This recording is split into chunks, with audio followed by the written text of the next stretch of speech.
নমস্কার সবাইকে, আমি পৌশালী। পৌষ সানশাইনের আবারও নতুন একটা ব্লগে আপনাদের সবাইকে জানাই অনেক স্বাগত।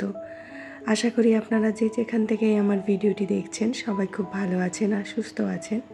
আমার গলাটা শুনে নিশ্চয়ই বুঝতে পেরেছেন আমি খুব একটা ভালো নেই। এই কিছুদিন আগে ভাইরাল ফিভার থেকে উঠলাম। জ্বরটা তো কমে গিয়েছে, তবে এখন কাশি আর গলা ধরাটা ভীষণ পরিমাণে রয়েছে।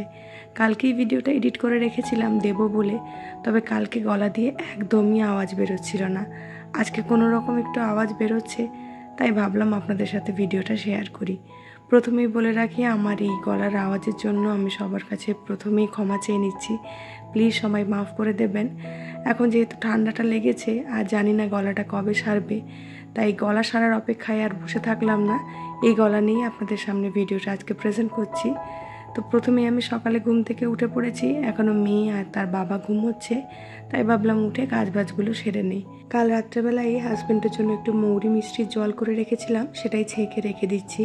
আর একটু বেশি দেরি করলে না এই গরমের তাপে মৌরিটা একটুখানি পচে পচে যাবে আর জলটার মধ্যেও একটা বাজে গন্ধ চলে আসে, সেটা আর খাওয়া যায় না। আর একটুখানি আলমন্ডের খোসা ছাড়িয়ে একদম রেখে দিলাম, যখন উঠবে তখন খাবে। আর এদিকে আমার জন্য একটু গরম জল আর মধু নিয়ে নেব। যেদিনে সকালে উঠি হাতে সময় থাকে সেদিনে করেই একটু গরম জল খাই, তা না হলে দেরি করে উঠলে কাজের তাড়াহুড়োতে এইসব করার আর সময় পাই না। সকালে উঠে একটুখানি হেঁটেও নিয়েছিলাম, 5 মিনিট মতো এ বাড়ি ও বাড়ি করে নিয়েছি, মানে এই রুম ওই রুম। তাতে করে একটুখানি রক্ত চলাচল হয়েছে, এখন মনে হচ্ছে কাজ করার এনার্জিটা পেয়েছি। এত ছোট বাচ্চা নিয়ে থাকি বলে আমার কিন্তু প্রত্যেক দিনের রুটিনটা একদমই সেম হয় না। তবে এই জিনিসটা চেষ্টা করি, ঘুম থেকে ওঠার পরে কিছু করি না করি বাসি ঘরটা ঝাড়ু দিয়ে দিই আর তারপরে মুছে ফেলি। এটা কিন্তু আমি প্রত্যেক দিনই করার চেষ্টা করি। আবার কোনো দিন দেখা যায় মেয়ে একদমই সাথ দিচ্ছে না, সেদিনে কিন্তু ব্রেকফাস্টটা করে ওর পেটটা আগে ভারী করে তারপরেই দিকের কাজকর্মগুলো সারি। তো আমি ঘর ঝাড়ু দেওয়ার সময় আগেও আপনাদের সাথে শেয়ার করেছি, এরকম দেওয়ালগুলোর ওপরে ঝাড়ুটা বুলিয়ে নিই, যাতে ছোটোখাটো যদি মাকড়সার জাল হয়ে থাকে সেটা যেন চলে যায় আর তাড়াতাড়ি আমাকে ঝুল ঝাড়ার প্রয়োজন না পড়ে আর কি। ওই রুমটা ঝাড়ু দিয়ে এসে যখন এই রুমে ঢুকি তখন দেখি মেয়ে এখনও অবধি ঘুমোচ্ছে, তাই ফার্নিচারগুলো সরাইনি, এমনি ওপর থেকে ঝাড়ু দিয়ে দিলাম। যেদিনে করে ও ঘুমোয় না সেদিনে বাড়িতে পুরো চোরের মতো থাকতে হয়। সকালবেলাটা খুব চুপি চুপি করে কাজবাজগুলো সারি। আর এদিকে আমি সোফাটাও একটু ভালো করে ডাস্টিং করে নিলাম। কাল রাত্রেবেলা খুব টায়ার্ড ছিলাম, ঘুমিয়ে পড়েছিলাম, কি আর করা হয়নি। তো ভাবলাম একদম ডাস্টিং করে দেই, তা না হলে আবার ধুলোগুলো নিচে পড়বে। আপনাদের ওদিকে ওয়েদার কেমন অবশ্যই আমাকে কমেন্ট করে জানাবেন, আর আপনারা সবাই কেমন আছেন সেটা অবশ্যই জানাবেন। এই সময় কিন্তু সবাই খুব সাবধানে থাকবেন আর বাচ্চাদেরকেও খুব যত্ন রাখবেন। তো এই ভিডিওটা কিন্তু আমার আগে একটা করা ভিডিও, এবারে ফিরে আসার পরে কিন্তু সেরকম ভিডিও আর করা হয়নি। আসলে শরীরটাই একদম সাথ দিয়ে উঠছে না। এরকম শরীর খারাপ আমার আগে কখনো হয়নি। আজ প্রায় 8 থেকে 10 বছর পরে এরকমভাবে অসুস্থ হয়ে পড়লাম। জানি না কেন হঠাৎ করে এতটা অসুস্থ হয়েছি। তো যাই হোক, আমি ধীরে ধীরে সুস্থ হচ্ছি, জ্বরটা ভালো হয়ে গিয়েছে, আশা করি কাশিটা আর এই গলা ব্যথাটা কয়েকদিনের মধ্যেই ভালো হয়ে যাবে। তো আপনাদেরকে বলবো আপনারা সবাই প্লিজ সাবধানে থাকবেন আর বাচ্চাদেরকে বিশেষ করে খেয়াল রাখবেন। তো এই যে আমি ঘর মুছছিলাম, মুছতে মুছতেই দেখলাম মেয়ে উঠে পড়েছে, তো ওকে কোলে নিয়ে বাদ বাকি ঘরটাও মুছে ফেললাম। আর হাজব্যান্ড কিন্তু উঠে আগেই স্নানে চলে গিয়েছিল, যেহেতু আমি ঘর মুছছিলাম এদিকে। আর ও পুজোটা সেরে ফেলবে আজকে আর আমি পুজো করছি না। আর এই যে ভিডিওটা আপনাদের সাথে শেয়ার করছি না, এখন আমার মেয়ের শরীরটা খারাপ ছিল, মানে মামা বাড়ি থেকে ফেরার পরে ওর একটুখানি সর্দি কাশি মতো হয়েছিল। তো এই মাসটায় বলতে পারেন পরপর 3 বার আমার বাচ্চাটার শরীর খারাপ হয়েছে, মানে প্রত্যেকবারই জ্বর তার সাথে কিছু না কিছু হয়েছে। তো 3 বার ওকে বিভিন্ন ধরনের অ্যান্টিবায়োটিক খাওয়াতে হয়েছে। তো আজকে সারাদিন ওকে কি খাওয়াচ্ছি আমি সেটাই আজকে ভিডিওর মাধ্যমে আপনাদের সাথে শেয়ার করব। তো এখানে প্রথমে না ওর জন্য একটুখানি ওই যে মাখানা সেরেলাকটা আমি বাড়িতে বানিয়ে রাখি, ওটা বানিয়ে নিচ্ছি একটুখানি খেজুর দিয়ে। একটাই খেজুর দিয়েছি, আমার মেয়ের খেজুর সেরকম একটা স্যুট করে না, খেজুর দিলে মাঝে মধ্যে অ্যাসিডিটি হয়ে যায়। তাই খেজুর যখনই দিই তখনই চেষ্টা করি 1টা 2টো দেওয়ার জন্য আর জলের মধ্যে ফুটিয়ে দেওয়ার জন্য। আর এখানটায় কলাটা একটু ম্যাশ করে রেখেছিলাম, তার সাথে জলে ফোটানো মাখানা সেরেলাকটা মিশিয়ে ঠান্ডা করতে রেখে দিলাম। আর এখানটায় আমি একটা সলিউশন বানিয়ে নিচ্ছি, যেটা দিয়ে আজকে বেডরুমটা ক্লিন করব। আগে আপনাদের সাথে শেয়ার করব বলেছিলাম না, সেটাই শেয়ার করছি। হাফ জল নিয়েছি, তার মধ্যে হাফ ভিনিগার আর প্রায় 3 থেকে 4 চামচ মতো কোকোনাট অয়েল দিয়েছি আর একটুখানি হ্যান্ড ওয়াশ দিয়েছি।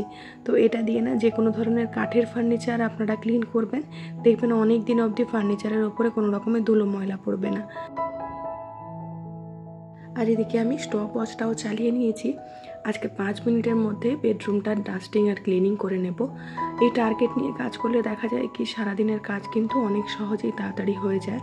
আর আমরা যদি কোনো রকম টাইম টেবিল ফিক্সড না করে কাজবাজ করি তাহলে দেখা যায় সারা দিনই কাজের পেছনে চলে যায়। আর আমার যেহেতু ছোট্ট একটা বেবি রয়েছে, আমাকে কিন্তু খুব টাইম ধরে ধরে কাজ করতে হয়। আমি সারা দিন ঘরের ডাস্টিং ক্লিনিংয়ের কাজ 0.5 ঘন্টা 1 ঘন্টার মধ্যেই শেষ করে ফেলি। আর রান্নাঘরে ঢুকলেও আমি একটা টাইম ধরেই ঢুকি, 1 ঘন্টা বা 45 মিনিটের মধ্যেই আমি রান্নাবান্না করে রান্নাঘর পরিষ্কার করে বেরোনোর চেষ্টা করি। তো প্রত্যেক দিন যে হয় তা বলবো না। যেদিনে বাচ্চা খুব বেশি কান্নাকাটি করে, ওকে নিয়ে কাজ করতে হচ্ছে, সেদিনে তো অবশ্যই অনেকটা দেরি হয়ে যায়। আর যেদিনে ও শান্ত থাকে বা ওর বাবার সাথে খেলাধুলো করে সেদিনে কিন্তু প্রচণ্ড টাইম মেনটেন করে আমাকে কাজবাজ করে নিতে হয়। তো আপনারা চাইলেও কিন্তু এরকম ধরনের টিপস ফলো করে দেখতে পারেন, অবশ্যই উপকৃত হবেন আশা করি। তো এখানটায় কিন্তু আমার ডাস্টিংটাও কমপ্লিট হয়ে গিয়েছে। আর এখন বেডটা গুছিয়ে নিচ্ছি, তারপরে আপনাদেরকে দেখাচ্ছি আমার কতটা ঠিক টাইম লাগলো। এই যে দেখুন, ঠিক 5 মিনিটই টাইম লেগেছে আমার এই পুরো ঘরটা ডাস্টিং ক্লিনিং করার জন্য। তো এরপরে আমি আবার চলে এসেছি কিচেনে। তো যেহেতু মেয়ের শরীরটা খারাপ, আজকে সকালেই ওর বাবা বাজারে গিয়ে একটা ডাব কিনে এনেছে ওর জন্য। এরকম ধরনের পেট খারাপের সময় কিন্তু বাচ্চাদেরকে একটু ডাবের জল দিলে ওদের শরীরে ডিহাইড্রেশন হওয়ার সম্ভাবনাটা থাকে না। আর 50 টাকা দিয়ে কিনে আনা এই ডাবের জলটা দেখে আমি ভীষণ অবাক হলাম। মানে হাফ গ্লাসও হয়নি, হাফেরও কম বা তার কম হয়েছে। তো এখন তো শরীর খারাপ, মেয়ে খেতে চায় না। তো ওকে এরকমভাবে জোর করে আমি জল জাতীয় জিনিসগুলো যেগুলো বানাই সেগুলো কিন্তু খাইয়ে থাকি। আমি ওকে কখনোই ছোটো থেকে ফোর্স ফিডিং করি না, তবে শরীর খারাপ থাকলে এই জল ধরুন বা ডাবের জল এগুলো একটু জোর করে খাইয়ে থাকি। আর এই তো মেয়েকে খাইয়ে এখন হাজব্যান্ডের জন্য একটু ছোলার ছাতু বানিয়ে দিলাম, একটু লবণ আর একটুখানি লেবু দিয়ে। আর মেয়ের জন্য এদিকে একটুখানি গরম জল বসিয়ে দিচ্ছি, মানে ফোটানো জল। যেহেতু পেটটা খারাপ রয়েছে আর তার সাথে জ্বর রয়েছে, ওকে আর বাইরের জল দিচ্ছি না, আমরা যে কাঁচা জলটা খাই ওটা আর দিচ্ছি না। তো এই সময় করে আমি চেষ্টা করি ওকে ফোটানো জলই খাওয়ানোর জন্য। তারপরে ওকে একটু স্নানও করিয়ে দিলাম। জ্বর থাকলেও কিন্তু আমি প্রত্যেক দিনই ওকে স্নান করানোর চেষ্টা করি, তাতে করে আমার মনে হয় ও একটুখানি বেশি ফ্রেশ হয়। আর মাঝে মধ্যে দেখা যায় খুব বেশি জ্বর থাকলে ওকে একদম ভেজা ভেজা করে গরম জল দিয়ে স্পঞ্জ করিয়ে দিই। তো ওকে ফ্রেশ করিয়ে নিয়ে একটুক্ষণ ওর সাথে খেলাধুলো করবো, ওকে একটু খাওয়াবো, তারপরে বাদবাকি কাজে যাব।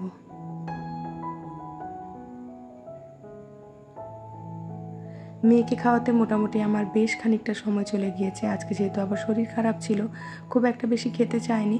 তবে এরকম শরীর খারাপের দিনগুলোতে না ওকে আমি খাওয়ানোর জন্য খুব একটা বেশি জোরাজোরি করি না। 4-5 চামচ খেয়ে নিলেই আমার যথেষ্ট, তাতেই আমি নিজেকে সন্তুষ্ট রাখি। আর মা যে বাড়ি থেকে জিনিসপত্রগুলো পাঠিয়েছিল এখন সেগুলোকে একটু আনপ্যাক করে নিচ্ছি।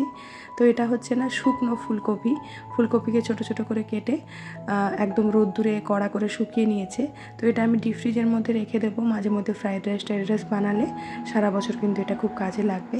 আর তার সাথে মা একটু মিষ্টিও পাঠিয়েছিল, মিষ্টি আর মৌরি শরবত বা মিষ্টি আর এই পালুর শরবত বলতে পারেন, আমার হাজব্যান্ড রোজই খায়, তাই এটা বাড়ি থেকেই আসে এখন। এই পালুটা তো আমি এখানে কোথাও পাই না। তো আপনারা এই পালুটা চেনেন কিনা অবশ্যই বলবেন। এটা হচ্ছে একটা গাছের মূল, এগুলো খেলে না পেট ভীষণ ঠান্ডা থাকে। তো এটা আমি হাজব্যান্ডকে রোজই শরবতে দিয়ে থাকি। তো এখানটায় মা আরও কিছু পাঠিয়েছে, এটা হচ্ছে নিম পাতাকে শুকনো করে গুঁড়ো করে এরকমভাবে দিয়ে পাঠিয়েছে। তো যে কোনো সময়, মানে বছরে যে কোনো সময় আমরা নিম পাতা দিয়ে যে কোনো ধরনের ডিশ বানিয়ে খেতে পারি। আর অনেকটা ছোলা ছাতু পাঠিয়েছে, তো সেগুলোকে এখন আমি ফ্রিজের মধ্যে ঢুকিয়ে রেখে দেবো। ছোলা ছাতুকে যদি বাইরে রাখি তাহলে কিন্তু পোকা ধরে যাওয়ার অনেক সম্ভাবনা থাকে। আমি অনেকবারই দেখেছি ছোলা ছাতু বাইরে থাকলে পোকা লেগে যায়। তো এগুলোকে এখন আমি ডিপ ফ্রিজে বা কিছু কিছুকে ফ্রিজে রেখে দিচ্ছি। এই সমস্ত কাজের ফাঁকে ফাঁকে আমি দুপুরে রান্নাগুলোও বসিয়ে দিয়েছিলাম। তো একদিকে ভাত বসিয়েছিলাম আর একদিকে একটা ভাজা বসিয়ে দিয়েছিলাম। ভাত আর ভাজাটা হয়ে গিয়েছে, আর একটা তরকারিও বসিয়ে দিয়েছি, ততক্ষণে বাদবাকি কাজগুলো সারবো। আর এদিকে যে ফ্যানটা বেরিয়েছিল সেটা ঠান্ডা হয়ে গিয়েছে, ওর সাথে আমি বেশ খানিকটা জল মিশিয়ে রেখে দিলাম বিকেলবেলার দিক করে গাছে দেবো বলে। এই ফ্যানের জল বা ফ্যান হোক গাছে দিলে কিন্তু ভীষণই ভালো গাছের হেলথের জন্য। তবে ডাইরেক্ট গাঢ় ফ্যানটা দেওয়া একদমই ঠিক নয়, তো ফ্যানটাকে ডাইলিউট করে নিলাম।